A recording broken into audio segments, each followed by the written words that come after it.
பச்சை புடவைக்காரியாய் உன் தாய் மீனாட்சி நான் இன்று வந்திருக்கிறேன்.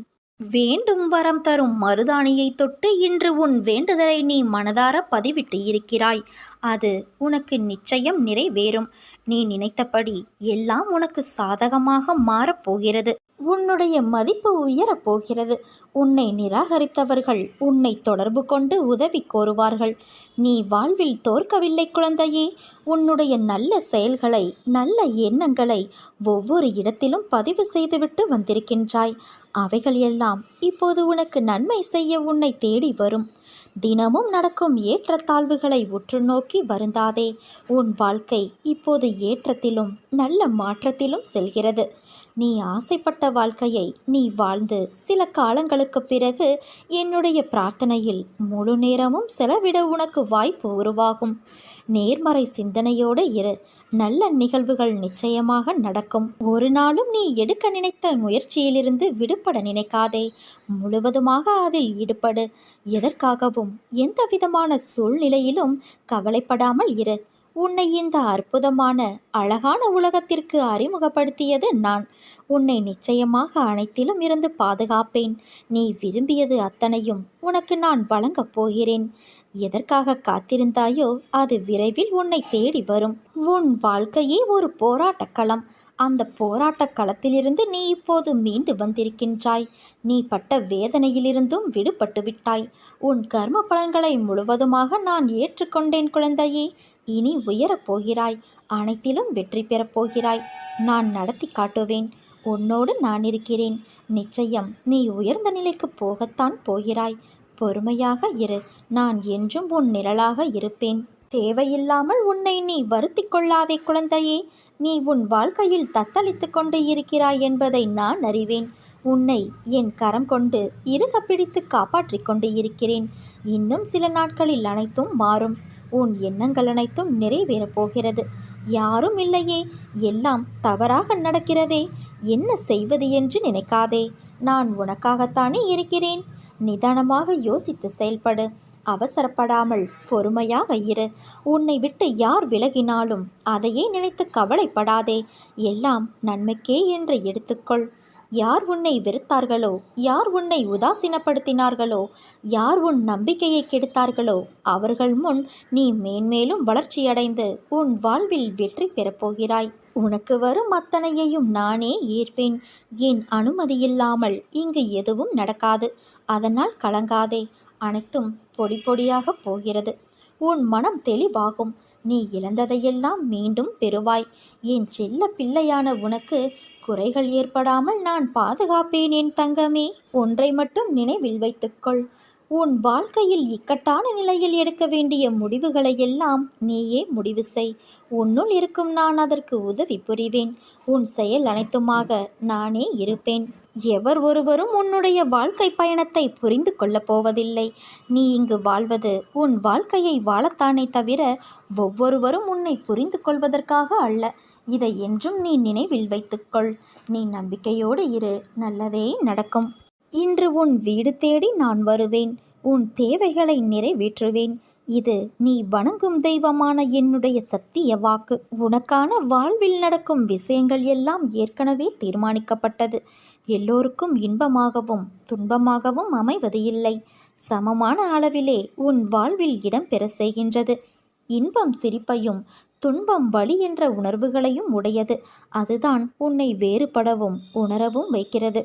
கடினமான பாதை என்று நினைத்தால் அது கடினம்தான். இன்பம் துன்பம் என்ற மாயை உன்னை முன்னேற விடாமல் தடுக்கின்றது. அந்த போலியான சாயலுக்கு நீ ஏன் முக்கியத்துவம் கொடுக்கிறாய்? போலியான விஷயத்தில் நிஜத்தை தொலைத்து கொள்ளாதே. அதனால் உன் மனதால் என்னை அந்த சூழலுக்கு பொறுப்பாளியாய் நினைத்துக்கொள். நிச்சயம் நீ ஏமாற மாட்டாய். உனக்கானது நிச்சயம் உன்னை வந்து சேரும் என் குழந்தையே. பயப்படாதே. நீ என்னை மறக்கவில்லை. என்னை உன்னால் மறக்கவும் முடியாது. என் பிள்ளையே, நீதான் என் உயிர். நாம் என்றால் நானும் என் பிள்ளை என்று கூறக்கூட நாம் இருவரும் தனித்து இருப்பது இல்லை. பிறகு ஏன் இந்த வீண் கவலை? மனதை அமைதியாக்கி கொண்டு அடுத்த வேலையை செய்ய தொடங்கு. உழைத்து செயல்படு. அதற்கான வெகுமதியை பற்றி நீ சிந்திக்காதே. அது என் பொறுப்பு. ஒன்றை மட்டும் நினைவில் கொள் குழந்தையே, நீ செய்யும் வேலையை உனக்கு தருபவர் நான். அதனால் நீ நிச்சயம் வெற்றியை சூடிக்கொள்வாய். புதிய வாழ்க்கைக்கு என் அன்பளிப்பும் பாசமும் என் அருளும் அன்பும் பிள்ளையான உனக்கே தருகிறேன்.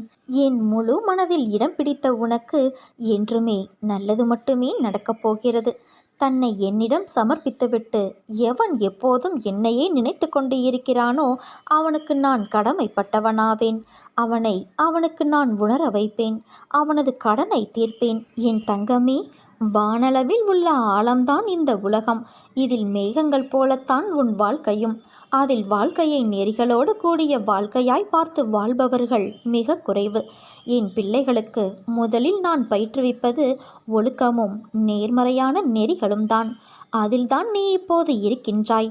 பயிற்சி நடக்கும்போது சில போராட்டங்கள் குழப்பத்தால் நிகழும். அதில் இது எதற்கு, நல்லதா கெட்டதா என குழம்பி முடிவுகள் எடுக்க முடியாமல் போகும். அப்படிப்பட்ட தருணங்கள் நிறைய வரலாம். அப்படி வரவில்லை என்றால்தான் பயிற்சியின் முறைகள் சரியில்லை என்று அர்த்தம். பயிற்சியில் தோல்விகள் வெற்றிகள் என இரு முனைகளும் இருக்கும். அதில் வெற்றிக்காக மட்டுமே போராடு. தோல்வி ஏற்படுகிறது என்றால் நான் உனக்கான பெரிய வெற்றிக்கான கதவை அந்த தோல்வியில் வைத்து சாவியாக உனக்கு அனுப்புவேன் என்ற உண்மையை உணர்ந்து கொள் குழந்தையே. தோல்வியை எதிர்நோக்குபவர்கள் சாதனையாளர்கள் என்பதை மனதில் வைத்து என்மேல் நம்பிக்கை வைத்து பொறுமையோடு காத்து கொண்டிரு. விரைவில் ஒரு நல்ல செய்தி உன் செவிக்கு வந்து சேரும். இருளை கண்டு மிரளாதே. வாழ்க்கை என்றால் இன்பமும் துன்பமும் இணைந்ததுதான். இன்பத்தை மட்டுமே அனுபவித்தவனும் இல்லை, துன்பத்தை மட்டுமே அனுபவித்தவனும் இல்லை. கடினமான காலங்களில் நீ எதிர்கொள்ளும் அனைத்து பிரச்சனைகளும் உனக்கான வாழ்க்கை பாடத்தை கற்றுக் கொடுக்கவே வருகிறது. இதை நீ உணர்ந்தாலே போதும் என் குழந்தையே. உன் மனம் நிச்சயம் சீராகும். வாழ்க்கையில் எதுவுமே காரண காரியங்கள் இல்லாமல் இங்கு நடக்காது. எல்லாவற்றிற்கும் பின்னால் ஒரு காரணம் நிச்சயம் இருக்கும். அது ஒரு வழிகாட்டியாய் உன்னை அழைத்துச் செல்லும். நீ பயணிக்கும் இந்த வாழ்க்கையில் சிலர் குறிக்கோளோடு இருப்பார்கள், சிலர் குறிக்கோள் இல்லாமல் இருப்பார்கள். குறிக்கோள் என்பது ஒன்றின் மேல் மட்டும் இருக்கக்கூடிய அம்பு. அந்த அம்புகள் நிறைய இருக்கலாம். ஆனால் அதற்கான இடம் ஒன்றுதான். அந்த இடத்தின் மேல் மட்டும்தான் அது நிற்க முடியும். முதலில் குறிக்கோள் என்பது வாழ்க்கைக்கா அல்லது உன் வாழ்க்கையின் முன்னேற்றத்திற்காகவா? வாழ்க்கைக்கான அர்த்தத்தை தான் எல்லோரும் தேடுகிறார்கள். ஆனால் வாழ்வதற்கான அர்த்தங்களையும் நோக்கங்களையும் இங்கு யாரும் தேடுவது இல்லை. அதை தேடியிருந்தால் வாழ்க்கையை எப்போதோ வென்றிருக்கலாம்.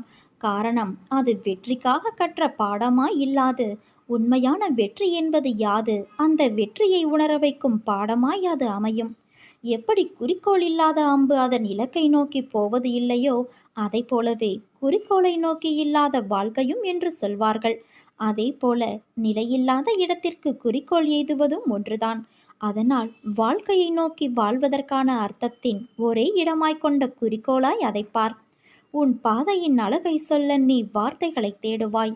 உன் வாழ்க்கையில் நம்பிக்கை, நிதானம், பொறுமை, சகிப்புத்தன்மை, உண்மையான அறநெறியில் வாழுதல், புறம் பேசாமல் இருத்தல், இதை நீ கடைபிடித்தால் உன் பாதை மேலும் சுகமான பயணமாய் அமையும்.